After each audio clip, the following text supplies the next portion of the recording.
बिस्मिल्लाहिर्रहमानिर्रहीम। मसला ये है कि क्या औरतें कब्रिस्तान जा सकती है या नहीं। शुरू इस्लाम में जब इस्लाम नया आया तो हुज़ूर सल्लल्लाहु अलैहि वसल्लम ने सबको मना किया कि ना औरतें कब्रिस्तान जाए ना मर्द कब्रिस्तान जाए।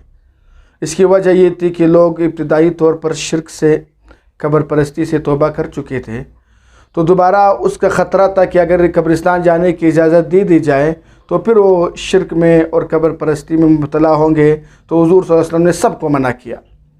इस्लाम असल में जहाँ पर भी गुनाह आता है या शिर्क आता है, पहले उसके दरवाज़े ही को बंद कर दे, उस दरवाज़े में दाखिल होने के लिए छोड़ते ही नहीं, दरवाज़े के करीब भी ना जाओ। बाद में जब हालात तब्दील हुए, कब्र परस्ती की हकीकत खुली और बुत परस्ती की हकीकत खुली, लोगों को पता चला कि अब ना ये नफ़ा दे सकते ना नुकसान दे सकते हैं, तो हुज़ूर सल्लल्लाहु अलैहि वसल्लम ने अब इजाज़त दे दी। और आप सल्लल्लाहु अलैहि वसल्लम ने फरमाया, इन्नी नुहीतुकुम अन ज़ियारतिल क़ुबूर, कि मैंने तुम्हें कब्रों के जाने से रोक दिया था, अब तुम्हें इजाज़त देता हूँ। अब वो जो इजाज़त मिली, अब वो इस वजह से मिली कि आप कब्र में इबरत हासिल करोगे या कब्र में आखिरत की याद ताज़ा होगी, तो ये इजाज़त मिल गई।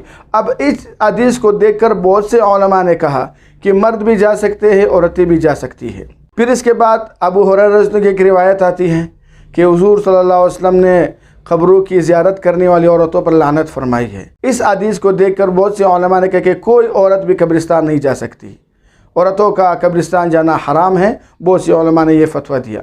अब सही मसला ये है कि कब्रिस्तान जाने के मकसद को देखेंगे।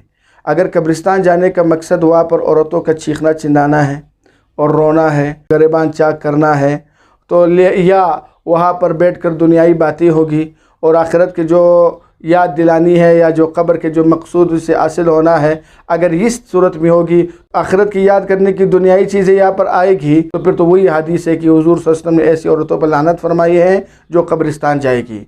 और अगर इससे मकसूद सिर्फ मुर्दे से इज़हार मोहब्बत है या जो है वह आखिरत की याद है या इबरत के लिए जा रहा है, तो इस तरह जाने की इजाज़त है, लेकिन वो मर्दों को तो है, जवान औरतों को नहीं है।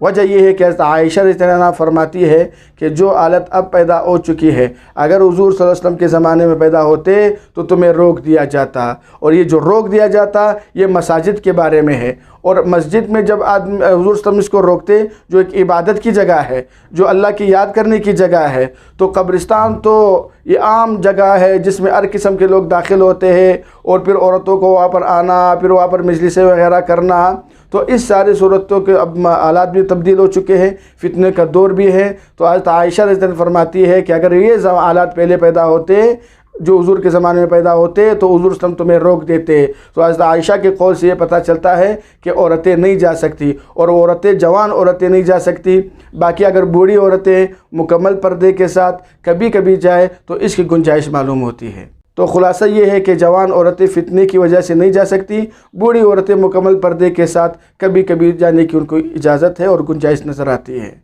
अल-क़ारिअतु मल-क़ारिअह वमा अदराक मल-क़ारिअह।